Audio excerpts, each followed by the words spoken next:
Hey guys, this is day 2 of concept clearing series where I bring the most important topic of NEET, clearing it conceptually before NEET exam.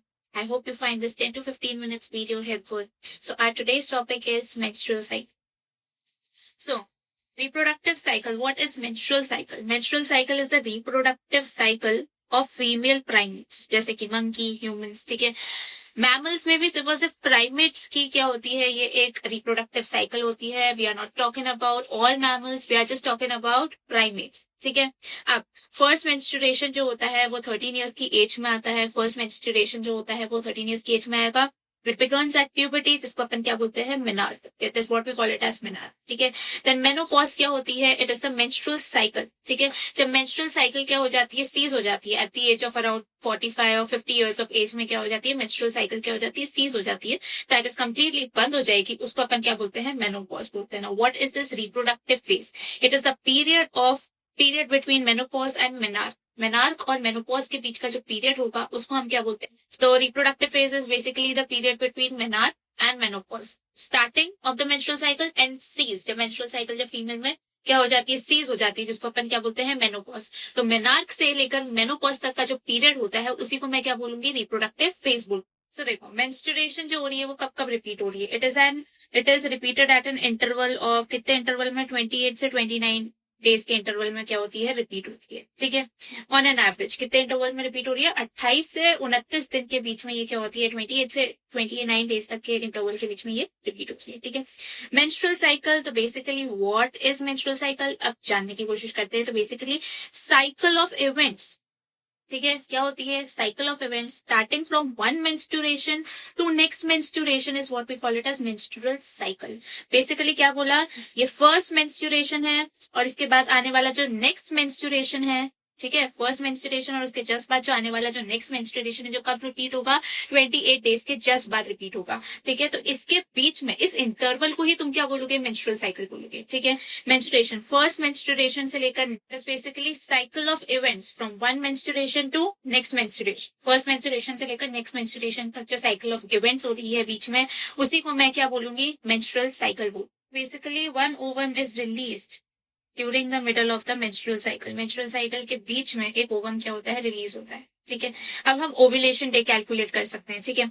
जैसे कि किसी एक female की menstrual cycle जो है वो 28 days की है. 28 डेज की है मतलब उसका फर्स्ट पीरियड उसको 1 तारीख को आया था, मतलब फर्स्ट मेंस्ट्रुएशन हुआ था उसको फर्स्ट डे पे. एंड 28 डेज पे क्या होगा, 28th डे पे उसको फिर से क्या होगा, सेकंड मेंस्ट्रुएशन आएगा. ठीक है. First menstruation of the first day, second menstruation on the 28th day. ठीक है. तो अब 28th day, that is the last day of her menstrual cycle में से मैं क्या कर दूंगी, 14 को माइनस कर दूंगी. तो एग्जैक्ट ओव्यूलेशन डे आ जाएगी. ठीक है. जैसे कोई फीमेल है, उसकी मेंस्ट्रुअल साइकिल 34 डेज की है, 34 डेज की है, मतलब उसको फर्स्ट मेंस्ट्रुएशन होगा फर्स्ट पे और नेक्स्ट मेंस्ट्रुएशन उसको होगा 34 पे. ठीक है. तो मैं क्या कर दूंगी, 34 में से क्या कर दूंगी, माइनस कर दूंगी 14 को. ठीक है. That is what we are suppose to do is, हमारा जो लास्ट डे है मेंस्ट्रुअल साइकिल का, उसमें से मैं क्या कर दूंगी, 14 माइनस कर दूंगी, तो मुझे क्या मिल जाएगा, ओव्यूलेशन डे मिल जाएगा. दैट इज उसकी ओव्यूलेशन डे क्या है, 20th उसका क्या होगा, ओव्यूलेशन डे होगा. ठीक है. अब जैसे जो साइकिल होती है, ये जो मेंस्ट्रुअल साइकिल होती है, इसके अंदर आती है 3 फेजेस. एक होती है मेंस्ट्रुअल फेज, उसके बाद आती है इसके अंदर follicular phase and then comes luteal phase. तो जब मेंस्ट्रुअल फेज होती है उसके अंदर क्या होता है, मेंस्ट्रुएशन होता है. ठीक है. तो हमने क्या देखा कि जो अपनी मेंस्ट्रुअल साइकिल है वो ही किससे स्टार्ट हो रही है, मेंस्ट्रुएशन से स्टार्ट हो रही है. जैसे कि यहाँ पे देखो, ये फर्स्ट से लेकर जो 4th है, मतलब फर्स्ट से लेकर जो 5 डेज है, फर्स्ट टू 5 डेज जो होने वाला है, ये अपने पास क्या होगा, मेंस्ट्रुएशन है. ठीक है. यहाँ पे फर्स्ट से लेकर 5 डेज क्या हो रहा है, मेंस्ट्रुएशन. तो इसको अपन क्या बोलेंगे, मेंस्ट्रुअल फेज बोलेंगे. फिर इसके बाद जो आएगी ना, 4 से लेकर 14th तक, इसको मैं बोलूंगी फॉलिकुलर फेज. और फॉलिकुलर फेज के बाद 14 से लेकर 28 तक क्या रहेगी मेरे पास, इसके बाद 14th के बाद ओव्यूलेशन. 14 को तो ओव्यूलेशन हो जाएगा. ओव्यूलेशन के बाद जो फेज आएगी उसको मैं क्या बोलूंगी, ल्यूटियल फेज बोलूंगी. ठीक है. तो बेसिकली मेंस्ट्रुअल साइकिल की स्टार्टिंग क्या होती है, फर्स्ट से लेकर 5 डेज तक. कितने डेज तक, फर्स्ट से लेकर 5th डे तक. फर्स्ट टू 5th डे क्या होता है, मेंस्ट्रुएशन होती है। क्या देखने को मिलती है अपने को? Menstruation, that is shedding of the walls of endometrium. ठीक है, 5th डे के बाद क्या होता है बेसिकली, हाइपोथैलेमस क्या रिलीज करता है? Gonadotrophin releasing hormone. क्या करता है? गोनाडोट्रोफिन रिलीजिंग हार्मोन सिक्रीट करता है। ये जो गोनाडोट्रोफिन रिलीजिंग हार्मोन है, ये एंटीरियर पिट्यूटरी के ऊपर एक्ट करता है।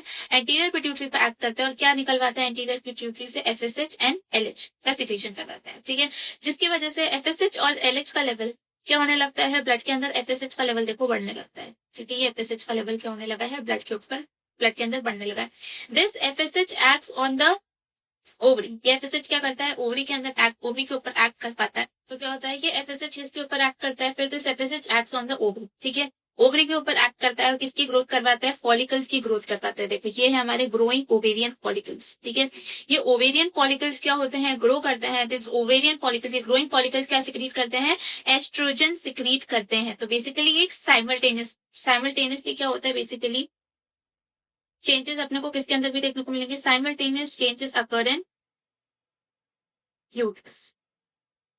ठीक है, ऑब्वियस सी बात है, अगर आपकी जो बॉडी है इट इज प्रिपेयरिंग इटसेल्फ, अगर फीमेल की बॉडी किसके लिए प्रिपेयर कर रही है? एग रिलीज करवाने के लिए प्रिपेरेशन हो रही है, तो ऑब्वियस सी बात है एंडोमेट्रियम की लाइनिंग भी क्या होने लग जाएगी? साइमल्टेनियसली थिक होने लग जाती है एंडोमेट्रियम की लाइनिंग। ठीक है, और एंडोमेट्रियम की लाइनिंग के लिए रिस्पॉन्सिबल कौन है? उसकी थिकनिंग के लिए, उसकी ग्रोथ के लिए कौन रिस्पॉन्सिबल होता है? Growing ovarian follicles, because they are going to तो क्या सिक्रीट करेगा ये growing ovarian follicle? Estrogen secrete करेंगे। ठीक है, धीरे धीरे ब्लड के अंदर एस्ट्रोजन का लेवल क्या होने लगता है? बढ़ने लगता है। जैसे जैसे एस्ट्रोजन का लेवल क्या होने लगता है? बढ़ने लगता है, तो किसकी ग्रोथ होने लग जाती है? एंडोमेट्रियम की क्या होने लग जाती है? ग्रोथ होने लग जाती है। एंडोमेट्रियम क्या करने लग जाएगी? ग्रो करने लग जाएगी। इसीलिए हम फॉलिकुलर फेज को प्रोलिफरेटिव फेज भी बोलते हैं। Proliferative phase with respect to the growth of endometrium. Endometrium की ग्रोथ के रिस्पेक्ट में मैं इसको क्या बोलूंगी? प्रोलिफरेटिव फेज या ग्रोथ फेज। ठीक है, मतलब क्योंकि यहाँ पे क्या हो रही है? एंडोमेट्रियम की ग्रोथ हो। ठीक है, इसके जस्ट बाद 14th डे पे, 14th डे पे अब क्या होता है? 14th डे पे in the middle of the cycle peak of LH आती है। ठीक है, एकदम से LH का लेवल बहुत ज्यादा बढ़ जाता है, जिसको हम बोलते हैं LH सर्ज। क्या बोलेंगे हम इसको? LH surge. LH का लेवल एकदम से बढ़ जाता है। LH का लेवल एकदम से बढ़ जाता है, जिसकी वजह से ग्राफियन फॉलिकल क्या हो जाता है? रप्चर हो जाता है। ग्राफियन फॉलिकल रप्चर होता है तो क्या होता है? ग्राफिन फॉलिकल रप्चर होता है, और रप्चर होने की वजह से क्या हो जाता है? ओवम रिलीज हो जाता है, जिसको अपन क्या बोलेंगे? रिलीज ऑफ ओवम को अपन क्या बोलते हैं? ओव्यूलेशन बोलते हैं। इसी प्रोसेस को हम बोलते हैं ओव्यूलेशन। ठीक है, अब ये जो रप्चर्ड ग्राफिन फॉलिकल है ये किसमें कन्वर्ट हो जाएगा भाई? It converts into corpus luteum. Corpus luteum क्या है? मेरी एक टेम्पररी ग्लैंड होती है जो कि क्या सिक्रीट करने वाली है? प्रोजेस्टेरॉन सिक्रीट करने वाली। क्या करने वाली है? प्रोजेस्टेरॉन। ठीक है, तो क्या होने लगता है? जैसे ही कॉर्पस ल्यूटियम बनती है, कॉर्पस ल्यूटियम क्या सिक्रीट करना चालू करती है? प्रोजेस्टेरॉन सिक्रीट करना चालू करती है, एंड धीरे धीरे ब्लड के अंदर प्रोजेस्टेरॉन का लेवल बढ़ जाता है, which is going to stay. मतलब प्रोजेस्टेरॉन का लेवल मतलब नेक्स्ट ओव्यूलेशन के बाद, ओव्यूलेशन के बाद जो नेक्स्ट 14 डेज है, नेक्स्ट 14 डेज क्या होता है? प्रोजेस्टेरॉन का लेवल क्या रहता है? बढ़ा हुआ रहता है। प्रोजेस्टेरॉन का लेवल क्या रहेगा? यहाँ पे बढ़ा हुआ रहेगा। क्यों बढ़ा हुआ रहता है? क्योंकि ये जो प्रोजेस्टेरॉन होता है ये क्या करके रखती है? जो आपकी जो एंडोमेट्रियम जिसकी ग्रोथ हुई है, इस एंडोमेट्रियम को क्या करके रख, प्रोजेस्टेरॉन क्या करता है? अपना इस एंडोमेट्रियम की लाइनिंग को क्या करता है? मेंटेन करके रखता है। ठीक है, एस्ट्रोजन तो क्या करता रहेगा? आपका ग्रोथ ऑफ द एंडोमेट्रियम करवाएगा। ठीक है, it is responsible for the growth of the endometrium. उस एंडोमेट्रियम को मेंटेन करने के लिए कौन रिस्पॉन्सिबल है? प्रोजेस्टेरॉन रिस्पॉन्सिबल है। प्रोजेस्टेरॉन क्या करके रखता है? नेक्स्ट 14 डेज तक एंडोमेट्रियम को क्या करके रखता है? मेंटेन करके रखता है। ठीक है, एंडोमेट्रियम को नेक्स्ट 14 डेज तक ये क्या करता है? मेंटेन करके रखता है और उसको हाईली वैस्कुलर बना देता है। ठीक है, इसीलिए इसको मैं क्या बोलूंगी? सिक्रीटरी फेज भी बोलती हूँ। ल्यूटियल फेज को हम क्या बोलते हैं? सिक्रीटरी फेज भी बोलते हैं। ठीक है, तो बेसिकली 1st से लेकर 5th तक अपनी मेंस्ट्रुअल फेज थी। 5 से लेकर 5th से लेकर 14 तक मेरी कौन सी आई थी? फॉलिकुलर फेज आई थी। ठीक है, और इसके जस्ट बाद 14 से लेकर 28 तक क्या थी मेरे पास? Luteal phase. ल्यूटियल फेज को ही हम क्या बोलते हैं? सिक्रीटरी फेज भी बोलते हैं। ठीक है, इसी को हम सिक्रीटरी फेज, ल्यूटियल फेज को हम क्या बोलते हैं? सिक्रीटरी फेज बोलते हैं। क्यों अपन इसको सिक्रीटरी फेज बोलते हैं? Secretory phase with respect to what? Endometrium. ठीक है, क्योंकि अपनी क्या हो जाती है? प्रोजेस्टेरॉन क्या करता है? एंडोमेट्रियम की लाइनिंग को क्या बनाता है? सिक्रीटरी बनाता है, हाईली वेस्कुलर और सिक्रीटरी बनाता है। ठीक है, that is clear to me. अब होता क्या है बेसिकली 28 डेज तक, बेसिकली 28 डेज तक ही एंडोमेट्रियम क्या होती है? मेंटेन रहती है। ठीक है, अगर फर्टिलाइजेशन नहीं होती है तो क्या होता है? LH का लेवल क्या होने लगता है? ब्लड के अंदर डिक्रीज होने लगता है। ठीक है, ये LH का लेवल क्या होने लगेगा? धीरे धीरे कम होने लगेगा। LH और FSH का लेवल कम होने लगता है। जैसे एक टाइम आता है जब FSH और LH का लेवल बहुत ज्यादा कम हो जाता है तो कॉर्पस ल्यूटियम क्या हो जाता है? डीजनरेट। कॉर्पस ल्यूटियम डीजनरेट हो जाएगा तो प्रोजेस्टेरॉन भी क्या हो जाएगा? एकदम खत्म। उसका लेवल भी एकदम से गिर जाएगा। और जब प्रोजेस्टेरॉन का लेवल गिर जाता है तो एंडोमेट्रियम फिर से क्या हो जाती है, शेड होना चालू हो जाती है। तो 28 डेज के बाद फिर से हम, तो 28 डेज के बाद क्या आ जाती है, फिर से मेरे पास क्या आ जाता है, menstruation. Shedding of the endometrium हो जाएगी तो फिर से क्या हो जाएगा, मेंस्ट्रुएशन चालू हो जाएगा। ठीक है, इसके बाद क्या हो जाएगा, 28 डेज के बाद फिर से नेक्स्ट मेंस्ट्रुएशन आ जाएगा। That is clear to me, right? आया समझ में? तो बेसिकली यहाँ पे अगर हम ध्यान से देखें तो वो क्या रहा है, ये जो हाइपोथैलेमस है, ये हाइपोथैलेमस किस पे एक्ट कर रहा है, एंटीरियर पिट्यूटरी पे एक्ट कर रहा है। ठीक है, hypothalamus is controlling your anterior pituitary. This anterior pituitary is then secreting FSH and LH which are controlling ovary, जो ओवरी को कंट्रोल कर रही है। ठीक है, फिर ओवरी क्या रिलीज, ग्रोइंग ओवेरियन फॉलिकल्स क्या रिलीज कर रहे हैं भाई, एस्ट्रोजन रिलीज।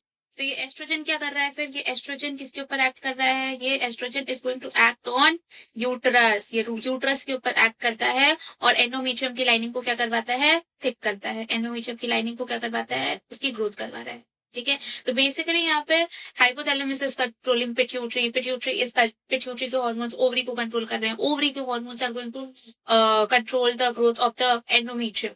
ठीक है, ऐसा हो रहा है। ठीक है, तो let's just see phases of menstrual cycle. Menstrual cycle में 3 फेजेस होती है, एक होती है मेंस्ट्रुअल फेज, एक होती है फॉलिकुलर फेज और एक होती है ल्यूटियल फेज। ठीक है, तो फर्स्ट से लेकर फिफ्थ तक अपनी मेंस्ट्रुअल फेज होगी। ठीक है, जिसके अंदर क्या होती है, शेडिंग ऑफ एंडोमेट्रियम, एंडोमेट्रियम की शेडिंग होगी। ठीक है, फिर आती है 6th से लेकर 13th तक की अपने पास फॉलिकुलर फेज आती है। ठीक है, फॉलिकुलर फेज बोलेंगे, फॉलिकुलर फेज या proliferative phase. Follicular phase with respect to changes in ovary, ovary के अंदर चेंजेस आ रहे हैं। ठीक है, तो उसके रिस्पेक्ट में मैंने इसको फॉलिकुलर फेज बोला because of the growing ovarian follicles. ठीक है, क्योंकि ओवेरियन फॉलिकल्स की क्या हो रही है, ग्रोथ हो रही है। अब यही ग्रोइंग ओवेरियन फॉलिकल्स क्या सिक्रीट करते हैं भाई, एस्ट्रोजन सिक्रीट करते हैं। एस्ट्रोजन की वजह से क्या होता है, growth of endometrium, endometrium that is uterus की वॉल की क्या होती है, ग्रोथ होती है। तो प्रोलिफरेटिव फेज में बोलूंगी with respect to endometrium of uterus, endometrium of uterus में भी। तो 14th डे पे क्या होता है भैया, 14th डे पे तो हो जाता है ओविलेशन। ओविलेशन के बाद अपन देखेंगे 15th से लेकर जो नेक्स्ट 27th डेज तक तुम बोल सकते हो या 28 डेज तक क्या होती है, ल्यूटियल फेज होती है या सिक्रीटरी फेज होती है। ठीक है, 15 से लेकर 28 तक क्या होती है, ल्यूटियल फेज होती है या सिक्रीटरी फेज होती है। मैं इसको बोलूंगी luteal phase with respect to change in ovary, with respect to change in ovary इसको बोला जाता है, क्योंकि किसकी डेवलपमेंट होती है, यहाँ पे क्या बन जाता है, कॉर्पस ल्यूटियम बन जाता है। ठीक है, फिर सिक्रीटरी फेज में इसको बोलूंगी with respect to what, with respect to changes in endometrium. ठीक है, क्योंकि आपका जो कॉर्पस ल्यूटियम है वो क्या सिक्रीट करता है भैया, प्रोजेस्टेरॉन सिक्रीट करता है। ठीक है, प्रोजेस्टेरॉन क्या करता है, एंडोमेट्रियम को क्या करता है, ग्लैंडुलर बनाता है। वो एंडोमेट्रियम की यूट्रस की जो वॉल है दैट इज एंडोमेट्रियम, एंडोमेट्रियम को ग्लैंडुलर बनाता है और क्या बनाता है, सिक्रीटरी कर देता है उसको, हाईली वेस्कुलर और सिक्रीटरी कर देता है, इसलिए इसको सिक्रीटरी फेज बोलेंगे। ठीक है, अब फर्स्ट से लेकर 5th तक तो अपना मेंस्ट्रुएशन था। मेंस्ट्रुएशन के बाद क्या होता है, गोनाडोट्रोफिन रिलीजिंग हार्मोन पिट्यूटरी पे एक्ट करते हैं और किसकी सिक्रीशन करवाते हैं, एफएसएच और एलएच। एफएसएच और एलएच का लेवल क्या होने लगता है, धीरे धीरे क्या होता है, बढ़ने लगता है। ठीक है, जब growth of FSH and LH का लेवल धीरे धीरे ब्लड के अंदर बढ़ने लगता है, it stimulates that is going to act on ovary, और ओवरी के ऊपर एक्ट करता है, वो ओवरी के ऊपर एक्ट करके वो फॉलिकल का क्या करवाता है, डेवलपमेंट करवाता है। ठीक है, ये देखो growing ovarian follicle, these growing ovarian follicles are going to release estrogen. जितना बड़ा फॉलिकल होगा उतना ज्यादा एस्ट्रोजन रिलीज होता है। ठीक है, ये जो एस्ट्रोजन होता है वो यूट्रस की वॉल के ऊपर एक्ट करता है, which act on uterus and help in the growth of endometrium, endometrium की ग्रोथ करवाता है। ये होता है फॉलिकुलर फेज के अंदर। ठीक है, फॉलिकुलर फेज के जस्ट बाद क्या होता है, एकदम से एलएच की क्या आ जाती है, सर्ज आ जाती है। एकदम से एलएच का लेवल बहुत ज्यादा बढ़ जाता है, जिसकी वजह से ग्राफियन फॉलिकल क्या हो जाता है, ग्राफियन फॉलिकल क्या हो जाता है, रप्चर हो जाता है। ठीक है, ग्राफियन फॉलिकल जब रप्चर हो जाता है तो उसमें से ओवम निकल जाता है। 14th डे पे क्या होता है, एकदम से एलएच सर्ज आती है, एलएच का लेवल बहुत ज्यादा बढ़ जाता है, जिस वजह से क्या होता है, ग्राफियन फॉलिकल हमारा रप्चर हो जाता है और इधर से हमारा क्या निकल जाता है, ओवम रिलीज हो जाता है, जिसको हम क्या बोलेंगे, ओव्यूलेशन बोलेंगे। ओव्यूलेशन के जस्ट पहले ही 13th डे पे हमको क्या देखने को मिल रही है भाई, एस्ट्रोजन की पीक देखने को मिल रही है। Look at it, look at this thing. Ovulation हुआ, ओव्यूलेशन कब हो रहा है, 14th डे पे क्या हो रहा है, हमारा ओव्यूलेशन हो रहा है। ओव्यूलेशन के जस्ट एक दिन पहले दैट इज 13th डे पे क्या हो रही है, एस्ट्रोजन की पीक आ रही है। ठीक है, अब ओव्यूलेशन के जस्ट बाद 15 से लेकर 27 या 28th डे तक अपनी क्या होती है, बेसिकली ल्यूटियल फेज आती है। ल्यूटियल फेज बोलोगे या इसको सिक्रीटरी फेज बोलेंगे। ठीक है, जिसके अंदर ये जो रप्चर्ड ग्राफियन फॉलिकल होता है वो क्या बनाता है, किसकी फॉर्मेशन करता है, कॉर्पस ल्यूटियम की फॉर्मेशन। जो रप्चर्ड ग्राफियन फॉलिकल है इसकी वजह से किसकी फॉर्मेशन हो जाती है, कॉर्पस ल्यूटियम। कॉर्पस ल्यूटियम मेरी क्या होती है, टेम्पररी ग्लैंड होती है which is going to secrete progesterone. ठीक है, प्रोजेस्टेरॉन क्या करता है, it is going to act on the uterus, uterus के ऊपर एक्ट करता है। और एंडोमेट्रियम जो अपनी जो बनी है ना, एस्ट्रोजन ने क्या करवाया है, ग्रोथ ऑफ एंडोमेट्रियम। लेकिन ये जो ग्रोथ ऑफ एंडोमेट्रियम हुई है, एंडोमेट्रियम जो बनी है, इसको मेंटेन करने के लिए कौन रिस्पॉन्सिबल होता है, प्रोजेस्टेरॉन रिस्पॉन्सिबल होता है, क्योंकि एंडोमेट्रियम को तो मेंटेन करना पड़ेगा ना, which is necessary for implantation. अब इसके जस्ट बाद क्या होता है, 14 डेज के इंटरवल में अगर फर्टिलाइजेशन हो जाती है, ठीक है, फर्टिलाइजेशन अगर हो गई है तो ऑब्वियसली बात है इम्प्लांटेशन हो जाएगी। ठीक है, लेकिन अगर फर्टिलाइजेशन नहीं होती है तो 14 डेज के इंटरवल में, इस 14 डेज के इंटरवल में क्या होने लगता है, धीरे धीरे एलएच और एफएसएच का लेवल क्या होने लगता है, धीरे धीरे कम होने लगता है। Due to which at one point corpus luteum क्या हो जाएगी, डीजनरेट। जब एलएच और एफएसएच का लेवल बहुत ज्यादा गिर जाएगा तो कॉर्पस ल्यूटियम क्या हो जाएगी, डीजनरेट हो जाएगी। कॉर्पस ल्यूटियम डीजनरेट हो गई है तो प्रोजेस्टेरॉन भी क्या हो जाएगा, प्रोजेस्टेरॉन का भी लेवल एकदम से गिर जाएगा, जिस वजह से क्या हो जाएगा, शेडिंग ऑफ एंडोमेट्रियम हो जाएगी। ठीक है, जहां से अपनी क्या हो जाएगी, नेक्स्ट मेंस्ट्रुएशन बिगन हो जाएगा, नेक्स्ट मेंस्ट्रुएशन बिगन हो जाएगा। Clear all. तो हमने क्या देखा था, मेंस्ट्रुअल फेज जो होती है, सबसे पहली फेज क्या होती है, मेंस्ट्रुअल फेज होती है जो 1 to 5 डेज की होती है, 1 से लेकर 5 डेज तक की होती है। ठीक है, स्टार्टिंग ऑफ मेंस्ट्रुअल फेज क्या होती है, basically menstrual phase is starting of the menstrual cycle. ठीक है, और वो कैसे स्टार्ट होती है, विद मेंस्ट्रुएशन। ठीक है, मेंस्ट्रुएशन क्या होती है, व्हाट इज मेंस्ट्रुएशन, मेंस्ट्रुएशन क्या होती है, 3 to 5 days of menstrual flow occurs due to the breakdown of endometrium lining and blood vessels। ठीक है, एंडोमेट्रियम क्या हो रही होती है, इस टाइम पे शेड हो रही होती है, एंडोमेट्रियम शेड होती है with lots of blood, breakdown of endometrium हो रहा है, ब्लड के साथ शेडिंग हो रही है, ब्लड वेसल्स निकल के आ रही है, तो ये होती है अपने पास किसके अंदर, मेंस्ट्रुअल फेज के अंदर। ठीक है, अब ये मेंस्ट्रुएशन हो क्यों रही है, मेंस्ट्रुअल फेज में मेंस्ट्रुएशन क्यों हुई है भैया, क्योंकि एलएच का लेवल क्या हो चुका है, कम हो चुका है। एलएच का लेवल क्या हो चुका है, कम हो चुका है। एलएच के लेवल की कम होने की वजह से कॉर्पस ल्यूटियम डीजनरेट हो गया है। ठीक है, और तो कॉर्पस ल्यूटियम क्या हो गया, अपना डीजनरेट हो गया। कॉर्पस ल्यूटियम अगर डीजनरेट हो जाएगा तो ऑब्वियसली बात है, corpus luteum was responsible for the secretion of progesterone. Corpus luteum degenerate, progesterone का लेवल भी क्या हो जाएगा, कम हो जाएगा। प्रोजेस्टेरॉन क्या कर रहा था, एंडोमेट्रियम को मेंटेन कर रहा था। प्रोजेस्टेरॉन का लेवल कम हो जाएगा तो एंडोमेट्रियम क्या हो जाएगी, अपनी शेड हो जाएगी, क्योंकि उसको अब कोई मेंटेन करने के लिए नहीं। इसीलिए मेंस्ट्रुअल फेज के अंदर क्या होती है, menstruation that is blood, bleeding होती है। ठीक है, एंडोमेट्रियम की वॉल की क्या होती है, एंडोमेट्रियम की शेडिंग हुई है। ठीक है, इसके जस्ट बाद आती है अपनी फॉलिकुलर फेज, जो कि 6 से लेकर 13 डेज तक की होती है। इसी को मैं क्या बोलती हूँ, प्रोलिफरेटिव फेज भी बोलती हूँ। ठीक है, इसके अंदर क्या होता है, बेसिकली जैसे ही मेंस्ट्रुएशन खत्म होता है, 6 से लेकर 13, जो अपना 6th डे है, 6th डे से लेकर जो 13th डे है, उसमें क्या होती है, फॉलिकुलर फेज होती है, या इसको प्रोलिफरेटिव फेज बोलते हैं। इसके अंदर क्या होता है, हाइपोथैलेमस। तो हाइपोथैलेमस क्या करता है, basically gonadotrophin releasing hormone secrete करता है। ठीक है, ये गोनाडोट्रोफिन रिलीजिंग हार्मोन किसके ऊपर एक्ट करते हैं, अपनी एंटीरियर पिट्यूटरी के ऊपर एक्ट करते हैं, और क्या रिलीज करवाते हैं, एफएसएच एंड एलएच। ठीक है, फॉलिकुलर स्टिमुलेटिंग हार्मोन सिक्रीट होता है। ठीक है, ये एफएसएच जो होता है, ये ओवेरियन फॉलिकल पे क्या करता है, एक्ट करता है, बेसिकली फॉलिकल्स पे एक्ट करता है, या तुम कह सकते हो ओवरी पे एक्ट करता है, ओवरी के ऊपर एक्ट करता है, और ग्रोथ ऑफ ओवेरियन फॉलिकल करवाता है। ठीक है, फॉलिकल्स कहाँ से, प्राइमरी फॉलिकल से ग्राफियन फॉलिकल में कन्वर्ट होते हैं। ठीक है, धीरे धीरे उनकी ग्रोथ होती है। ये जो ग्रोइंग ओवेरियन फॉलिकल है, क्या सिक्रीट करते हैं, एस्ट्रोजन सिक्रीट करते हैं। एस्ट्रोजन क्या करवाता है, बेसिकली एंडोमेट्रियम की ग्रोथ करवाता है, ग्रोथ ऑफ एंडोमेट्रियम। एंडोमेट्रियम क्या है, वॉल ऑफ यूट्रस, उसकी ग्रोथ करवाने के लिए कौन रिस्पॉन्सिबल है, अपना एस्ट्रोजन रिस्पॉन्सिबल है। ठीक है, बेसिकली साइक्लिक चेंजेस हो रहे हैं, किसके अंदर, ओवरी के अंदर भी हो रहे हैं और यूट्रस के अंदर भी हो रहे हैं, साइमल्टेनियसली दोनों के अंदर चेंजेस चल रहे होंगे। ठीक है, ओवरी के अंदर क्या हो रहा है भाई, ग्रोथ ऑफ ओवेरियन फॉलिकल हो रही है, ओवेरियन फॉलिकल्स ग्रो कर रहे हैं, ओवेरियन फॉलिकल्स ग्रो कर रहे हैं तो वो एस्ट्रोजन सिक्रीट कर पा रहे हैं। वो एस्ट्रोजन क्या कर रहा है, यूट्रस की वॉल की क्या करवा रहा है, ग्रोथ करवा रहा है। It is responsible for the growth of uterus की वॉल। ठीक है, तो एंडोमेट्रियम स्टार्ट्स ग्रोइंग साइमल्टेनियसली। ठीक है, फिर इसके बाद आती है, जस्ट इसके बाद 14th डे पे आती है अपनी ओव्यूलेटरी फेज। ठीक है, 13th डे तक तो अपनी कौन सी थी, फॉलिकुलर फेज। 13th डे के बाद जो 14th डे आएगा, उस दिन होता है ओव्यूलेटरी फेज। इस दिन क्या होता है, एकदम से एलएच का लेवल क्या हो जाता है, बढ़ जाता है, जिसको हम क्या बोलते हैं, एलएच सर्ज। क्या बोलेंगे हम इसको, LH surge. This LH surge is responsible for rupturing of Graafian follicle. ये क्या करवाता है, ग्राफियन फॉलिकल को क्या करवाता है, जो फुल्ली डेवलप्ड ग्राफियन फॉलिकल है उसको रप्चर करवाता है, और उससे क्या रिलीज करवाता है, ओ। तो क्या हो जाता है, ओवम क्या हो जाएगा, अपना रिलीज हो जाता है। ठीक है, रप्चर्ड ग्राफियन फॉलिकल क्या रिलीज कर देते हैं, अपने ओवम रिलीज कर देते हैं, जिसको अपन क्या बोलते हैं, ओव्यूलेशन। ठीक है। इसके जस्ट बाद आती है 15th डे से 28th डे तक की जो फेज होगी उसको हम बोलते हैं ल्यूटियल फेज। ठीक है। ल्यूटियल फेज में क्या होता है, ये जो मेरा रप्चर्ड ग्राफियन फॉलिकल है वो किसके अंदर ट्रांसफॉर्म हो जाता है, कॉर्पस ल्यूटियम में। व्हाट इज कॉर्पस ल्यूटियम, ये टेम्पररी ग्लैंड है जो कि क्या सिक्रीट करती है, huge amount of progesterone secrete करती है।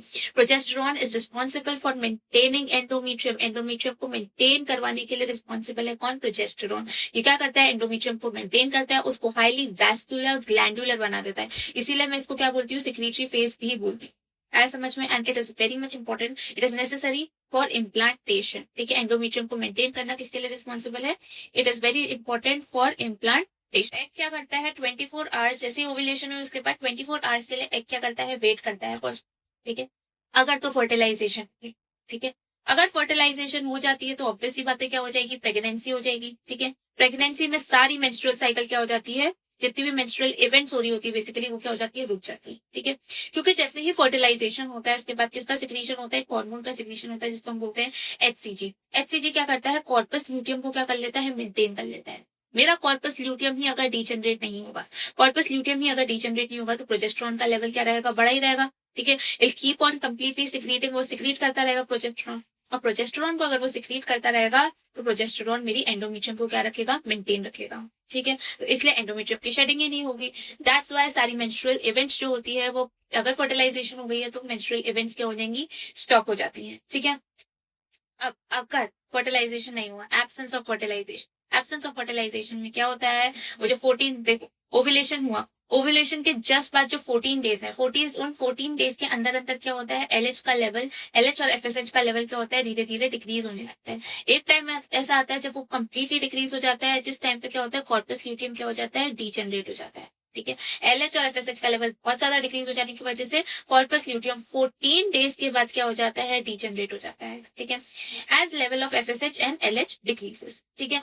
और जैसे ही कॉर्पस ल्यूटियम डीजनरेट हो जाता है उस वजह से क्या होता है, इट लीड्स टू प्रोजेस्टेरॉन एकदम से नीचे गिर जाएगा, प्रोजेस्टेरॉन का लेवल गिर जाएगा। Progesterone was responsible for maintaining endometrium, progesterone का लेवल गिरा तो एंडोमेट्रियम भी क्या हो जाती है, डीजनरेट हो जाती है, वो शेड हो जाती है एंड देयरफॉर अपनी नेक्स्ट मेंस्ट्रुअल साइकिल आ जाती है, मेंस्ट्रुएशन हो जाता है। ठीक है। Thank you guys. Thank you so much for watching. Stay tuned for more such videos and subscribe to my channel.